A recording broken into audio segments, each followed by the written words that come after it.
Alright, I'm down on my knees begging you guys to pay attention. No, I'm joking. What we have here is a toilet that leaked. Probably might be the bowl where it attaches the tank to the bowl, or it could have been one, this, or it could have been that they overflowed the toilet. But it also could be the sink overflowed and ran over here. But either way, we have this issue which we're going to fix. It was hard to see, but you know, the guy who had this before, he put a little piece of plywood on one side, and immediately I knew there was a problem there. But what I do is use a hammer a lot to get to the wood, and the reason is, through the years, using a sawzall, I would cut into somebody running electrical or plumbing really close to where I was cutting the plywood, or in this case, particle board. So I was like, man, I'm not doing that. I'm just going to open up the floor and look at what I got and use the sawzall where I need to. So that's what you're going to see me do. Now I have a floor joist right here, I can tell. Although it's not 100%, it's right there.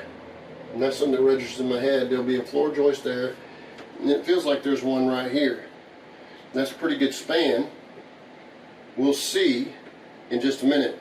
But you're going to see me swinging a hammer very vigorously. And that's what the key is. Don't hit things you're not supposed to hit, like your fingers. But particularly like the walls, the cabinets. You don't want to hit this. So.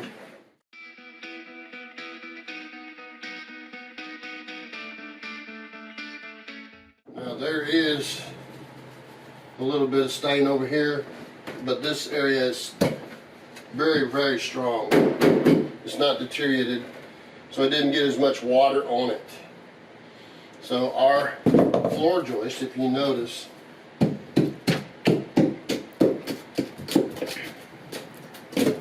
is right there.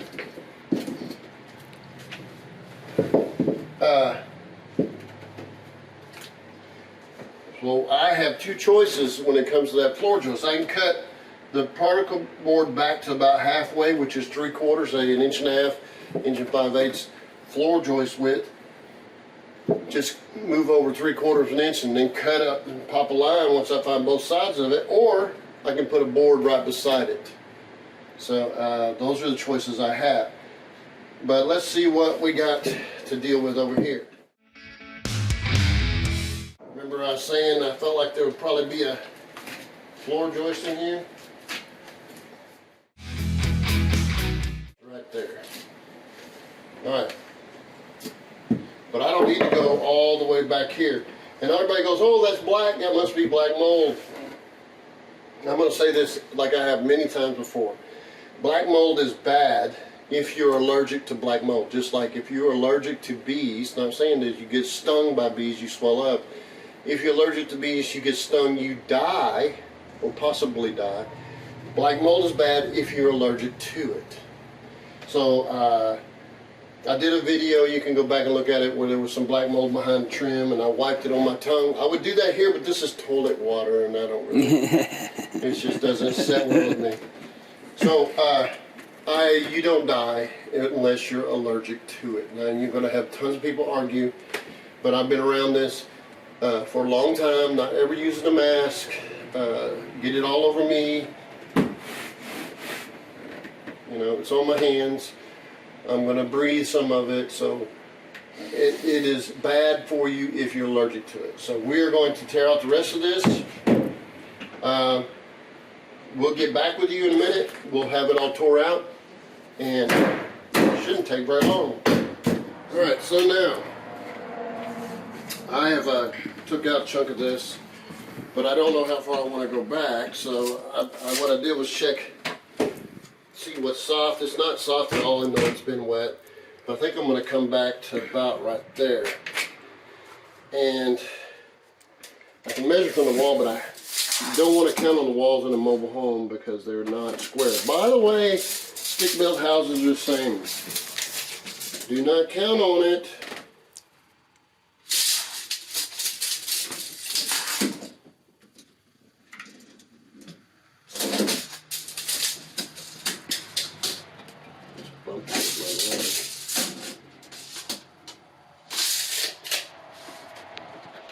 Check again.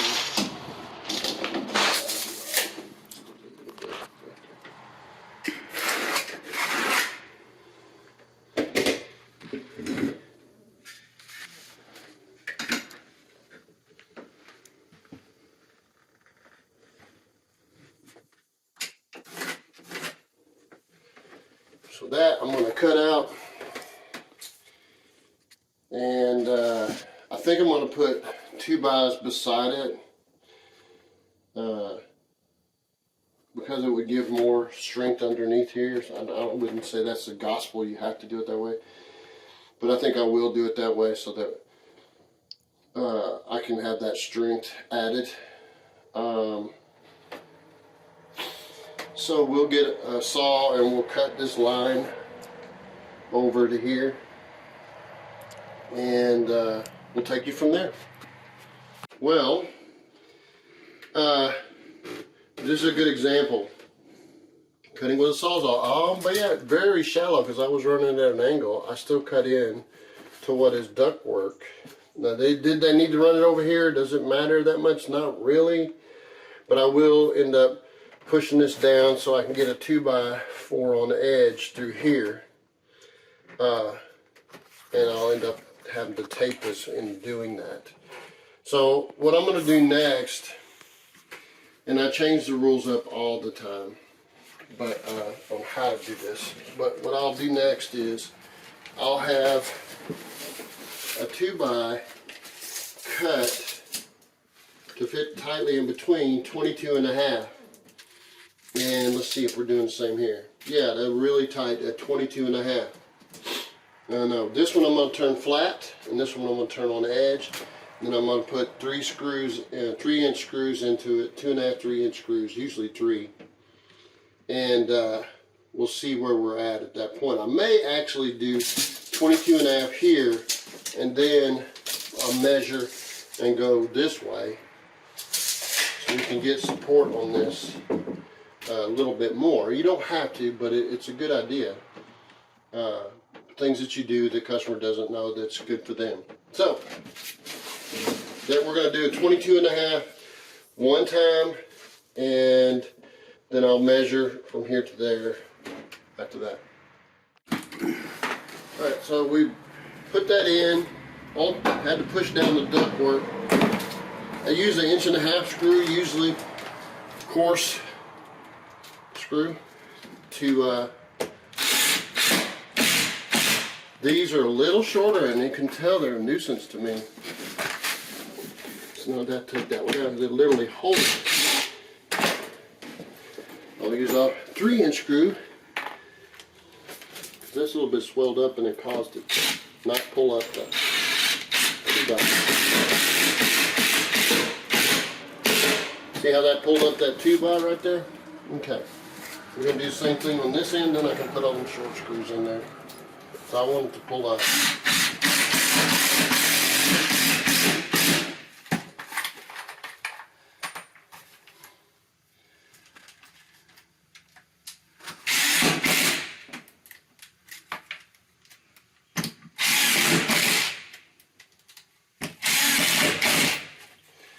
Alright, I'm also going to put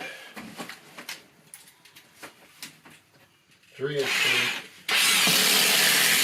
an angle through there.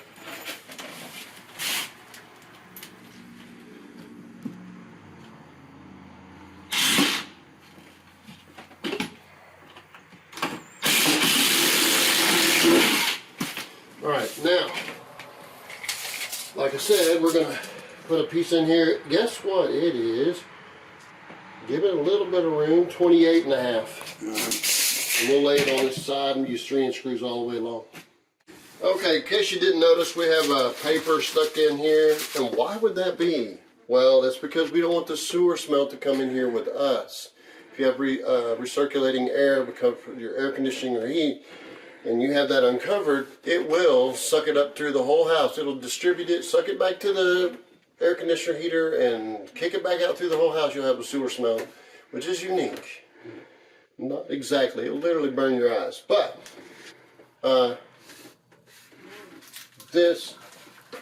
somebody else is flushing their toilet down the line. I can hear it.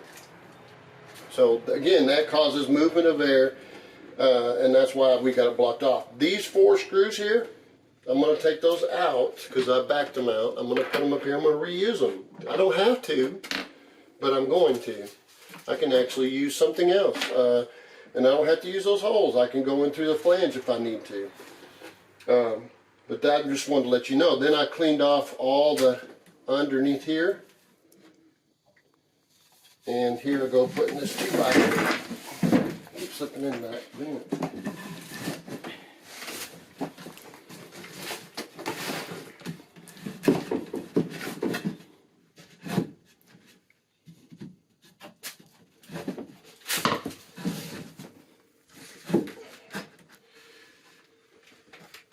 Want this even.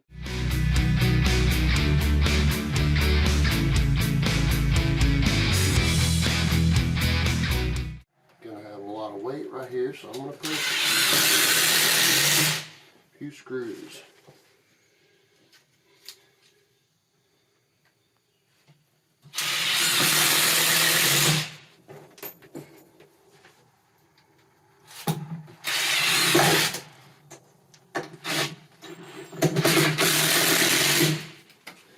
Alright,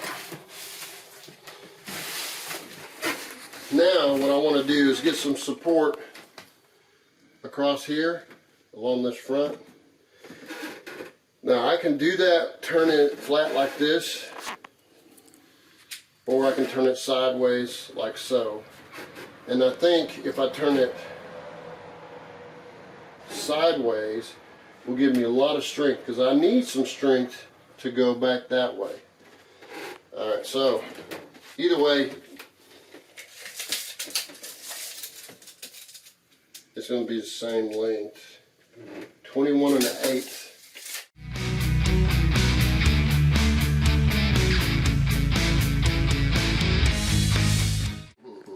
It gets there where a measurement falls in. Plenty loose. Alright.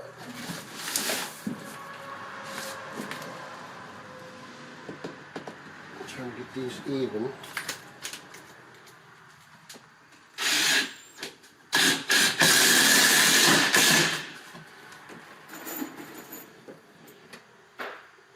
I have a thing about using 3 in screws in wood.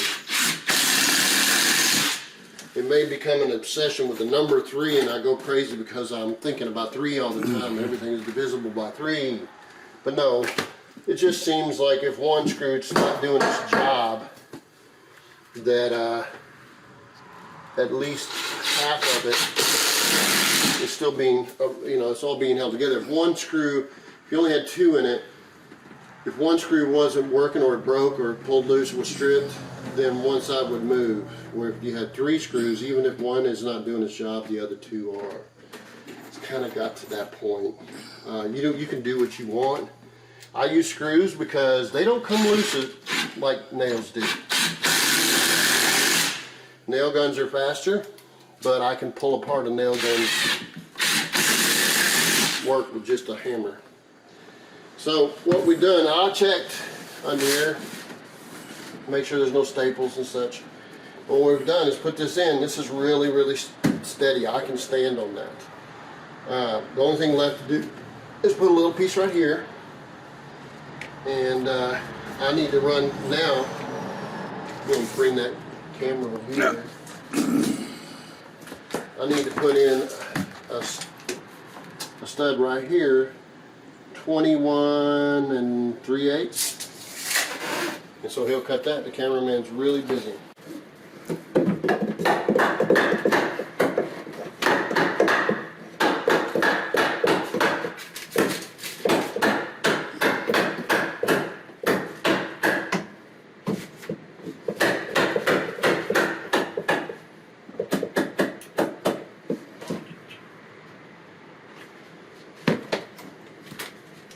not straight, but watch. I don't want this moving whenever I drive that over. And if it doesn't allow me to get over there, guess what? I can take the screws out.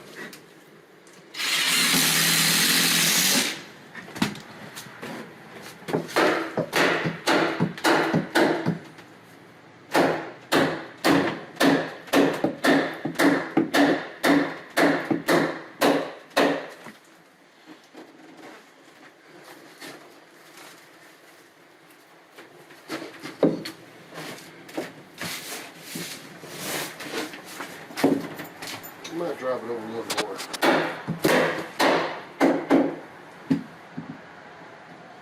Yeah.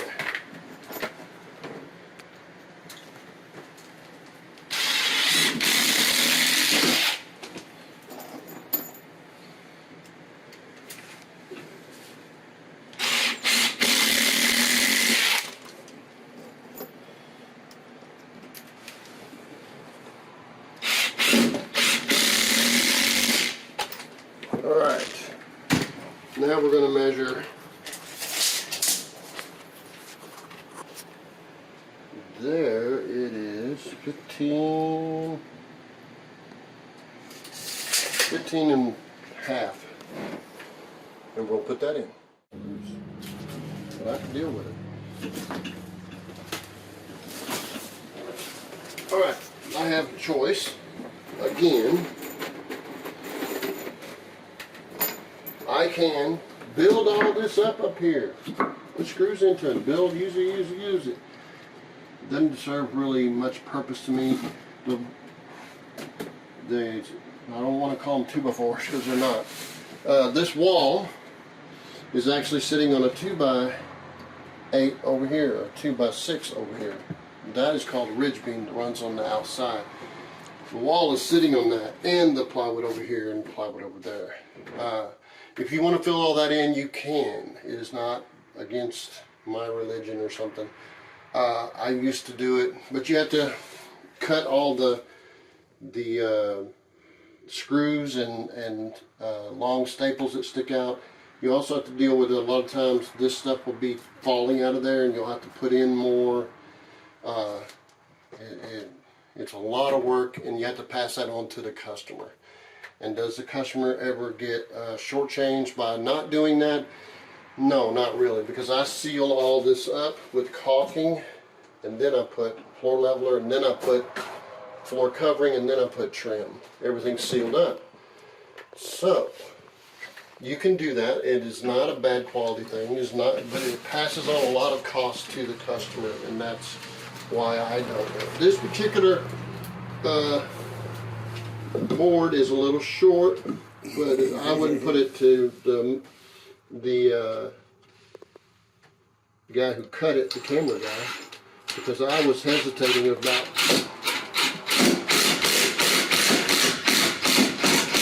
the length, because I wanted it to be a little longer, but I didn't want it to be too long. But as you notice,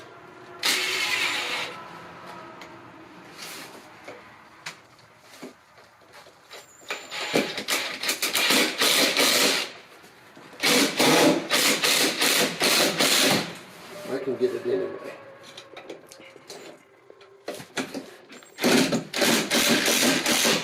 This room is dark, even with the light on. Where's all our action cameras and our theme music that goes with all this stuff? Music. Be a real tense moment with them, but we're not doing that. Now, I am going to add another screw back here, but anyway, do I need to put one here? I don't think so. In this case, we've got a lot of weight going to be sitting on this board. Our next thing is to add, and by the way, we've added this board. Now we've got something to fasten to all the way around. I could have turned that board sideways, but I just didn't. So our overall width, 28 1/8, and our well, length outside. 28 1/8 and 22 1/2. All right, so we will go out there and measure it and see if we can pass on.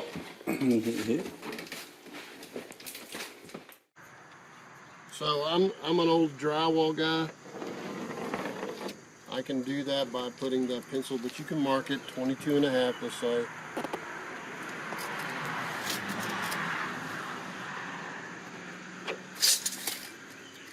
(28 1/8).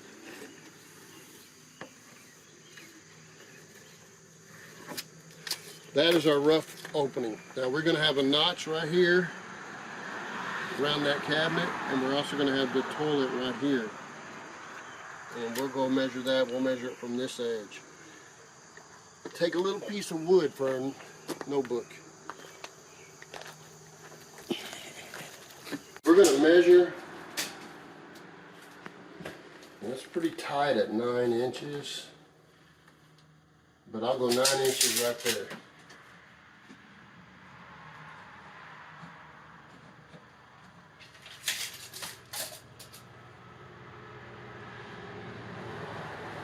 Four and a half right there, over.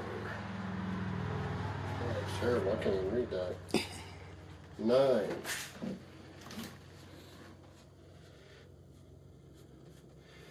Those are that corner. Now this one, I think I'll measure it from this side. And what I'm going to do, first of all, there'll be a ledge under here that kind of slopes, so it doesn't go all the way to the where the pipe is. It will literally be over here somewhere. So our width, total width of this thing is, let's see, 4 7/8, 5 inches. And I'm gonna write that down, 5 inches. But to get that 5-inch circle, I'm going to want to go to the center, and that's the tricky part. I'm going to come from this side, the center. Well, let me just tape measure down on that. You can literally see where it, so 3 5/8 is what I'm going to say the center. 3 5/8 that way. Now from this end, and this is bevel cutted, so I kind of shit at an angle. 15 3/8.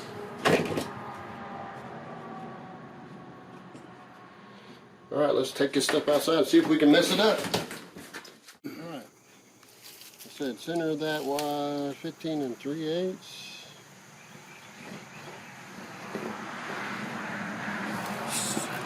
Side was 3 5/8.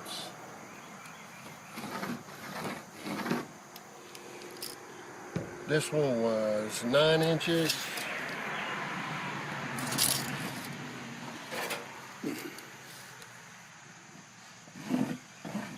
Yes, I do use straight edges from time to time. 4 1/2.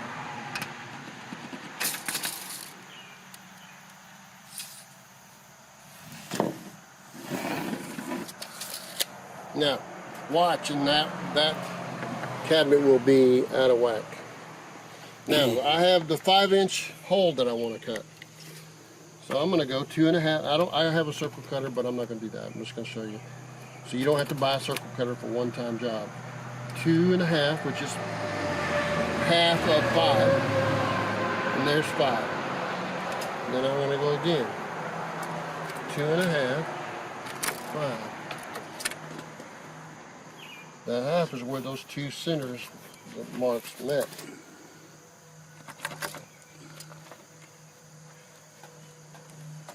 Two and a half is right there in that center.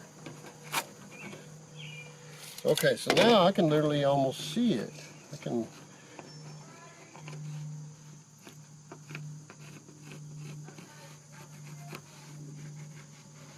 Now, I know there's a 2x here, so why don't I just make it where I can put this in like so.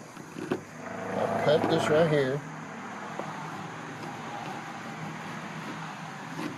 and I'll slip that little piece in after the fact. That allows me to just tilt this thing in like so. Every situation is different. Alright, we're going to get a saw out, and I guess it's right here, and start doing the rough cutting.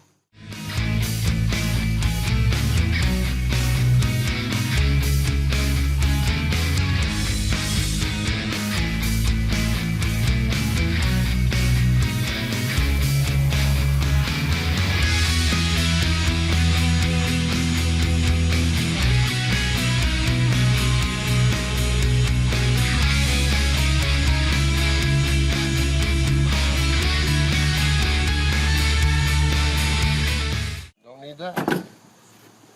I do need that. Alright, let's see if we can get this in. Sometimes we can't. May not make it. We'll see. Nope, not gonna let me. So what do? A number of different things that I can do. But the easiest one would be to cut right through the middle here. In order to do that, I need something to support it, which we talked about. So that means adding a board and cutting this through the middle. I will put a board pretty close to the toilet to help hold the weight. 16 3/4 is pretty tight. Yeah.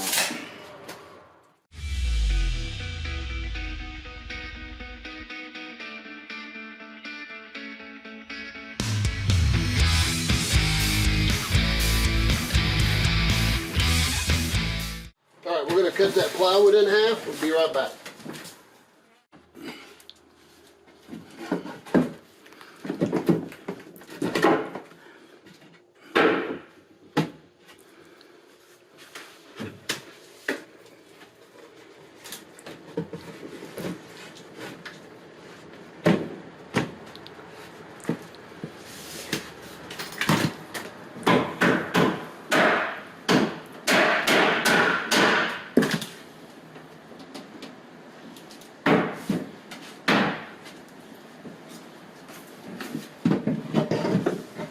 Use this hammer to help me hold it up.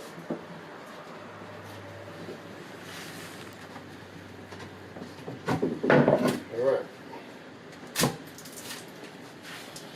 Alright, we know we have a 2x3 here to support everything, so we're going to put a bunch of screws in it, and we'll come back to you guys. So, we're going to seal up the outside edges with just a cheapy, inexpensive caulking to block air and bugs. But there's another purpose. Like right here, I'm like, why would he do that?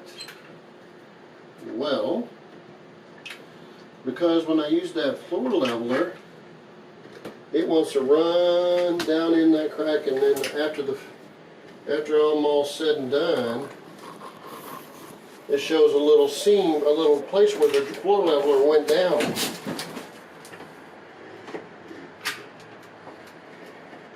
And I'm trying to keep the floor leveler on top of the floor, not down in the crack. We're about to run out.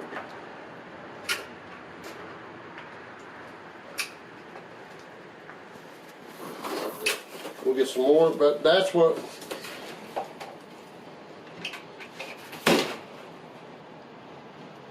I seal it all up like so, and then I do the floor leveler.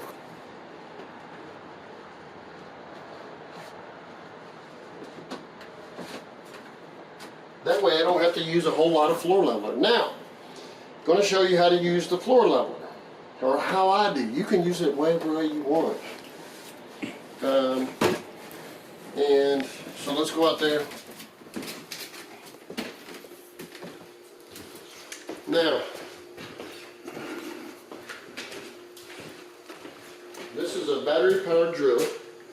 with a blender stick. I get them for like 25 cents at thrift stores and garage sales. They're like, what is that weird guy down buying? This is what I blend up a small batch of floor leveler with. Now, what do I mix it in?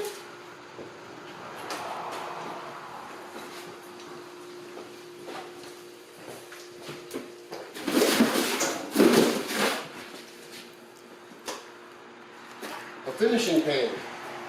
It can be a plastic one. I don't have a plastic one, but I've had them. And let's say in this finishing pan, I'm going to pour water. You can run it out of the faucet. But I'm going to say ½ inch. I've mixed it without running water. I had to use gallons of water. It's hard on cleaning. So what we'll do next is I've got a great big bag. It's trying to be like 50, 60 bucks for. So give me a little bit, I'll be back. So I poured it in here. Don't really have enough in yet. I know I don't, but I want to mix this up and see how much.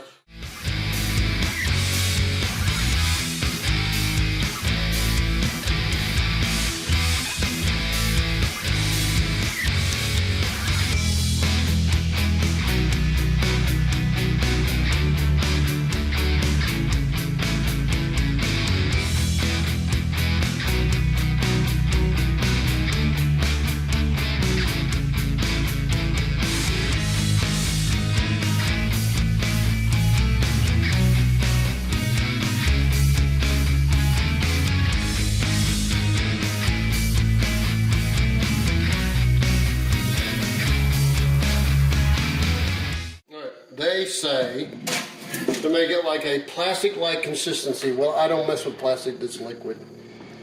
So what I'm going to tell you is a very thin pudding. Very thin pudding. That's what you're looking for.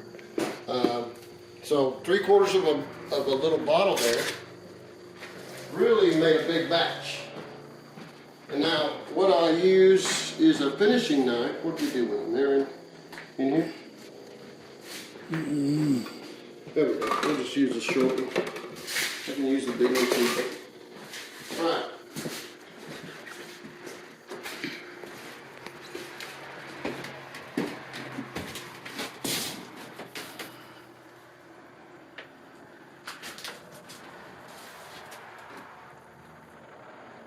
See how that pours out?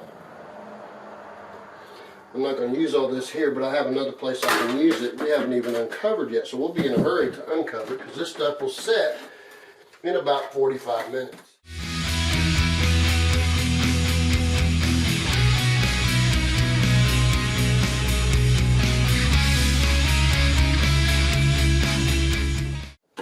Now I'm going to pull off the outside edges so they're not standing out.